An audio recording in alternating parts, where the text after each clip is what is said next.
tarde, turma. Tudo bem com vocês? Espero que todos estejam bem. Estamos iniciando a nossa segunda aula de Matemática 2. Hoje, sexta-feira, dia 9, onde vocês irão fazer a atividade da página 162 e também responder o quiz que está no Classroom, certo? Contempla algumas questões sobre o assunto que nós vimos e que eu irei repassar novamente para vocês, tá bom? Então, nós vimos que a estatística, ela estuda a coleta, a organização, a análise e registro de dados por amostras, né? Podemos ver aí também o passo a passo para uma pesquisa. As pesquisas, elas são feitas através da coleta, da organização, da análise e da divulgação de dados realizados por amostra, que muitas vezes esses resultados não são repassados ou em forma de gráficos ou somente em forma de porcentagens, certo? Existem alguns conceitos em estatística que é muito importante que a gente tenha conhecimento, né? Tipo, população, por exemplo, é um conjunto de pessoas, tá bom? Que apresentam uma característica própria, certo? Mas aqui a gente não está se tratando necessariamente de população na questão geográfica, certo?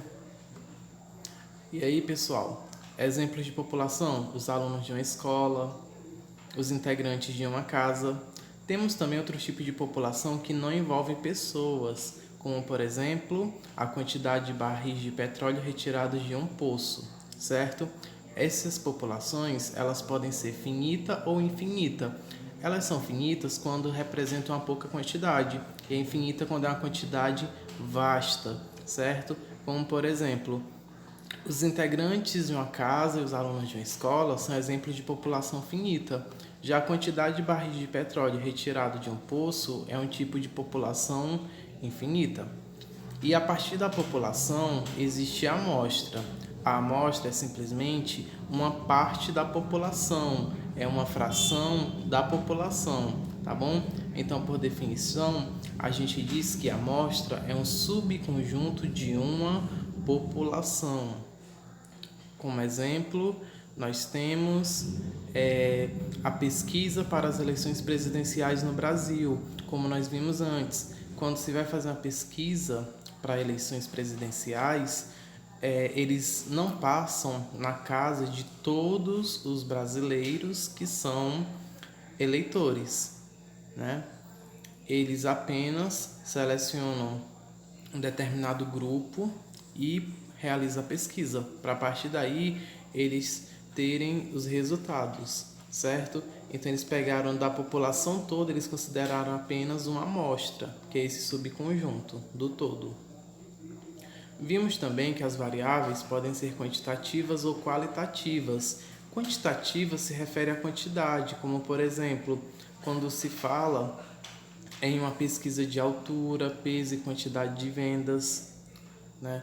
A variável qualitativa é aquela que se refere à qualidade, a características, como por exemplo a cor dos olhos, o nível de escolaridade, tá bom? A cor da pele, certo? E a partir daí também tem um conceito que eu não havia falado na pesquisa, que no caso são os tipos de pesquisa, que pode ser censitária ou amostral. Galera, quando se fala de pesquisa censitária, quer dizer que é feita com todos. E a amostral é apenas feita com a parcela. Exemplos. Um exemplo de uma pesquisa censitária é a que segue. Por exemplo, a coordenação da escola vai fazer uma pesquisa estatística para saber qual esporte dos alunos do sétimo ano preferem praticar, né? Vejam, essa pesquisa vai ser feita com todos os alunos do sétimo ano. A população é a própria quantidade, né, de alunos daquela turma. Então essa pesquisa ela vai abranger a todos.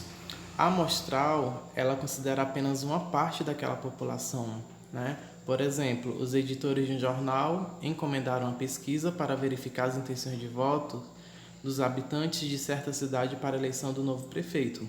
Como eu falei, nas eleições, eles não fazem a pesquisa com todos os eleitores, e sim somente com uma parte. Então, nós temos esses dois tipos de pesquisa, censitária e pesquisa amostral, certo? Além de ver esses conceitos, na página 162 é uma atividade bem básica, bem simples, tá bom? Que ela engloba apenas um dos assuntos vistos, né? É uma questão que envolve poucos conceitos. A questão 1, ela pede que você classifique cada pesquisa a seguir como censitária ou amostral. Depois, justifique suas respostas. O item A coordenação de uma escola vai realizar uma pesquisa estatística para saber de qual das disciplinas os alunos do 7º ano mais gostam. E aí você vai dizer se esse tipo de pesquisa é censitária ou amostral e também vai justificar a sua resposta. No item B, uma sorveteria vai realizar uma pesquisa para saber qual o sabor de sorvete preferido dos seus clientes. Do mesmo jeito, vocês vão dizer se essa pesquisa ela é classificada como censitária ou amostral e vai dizer o porquê. E no item C diz, uma empresa vai realizar uma pesquisa para verificar quantos parafusos fabricados em um lote apresentam defeito. Aí você classifica essa pesquisa em censitário ou amostral e justifica a sua resposta. Tá bem? A atividade do módulo é só essa questão.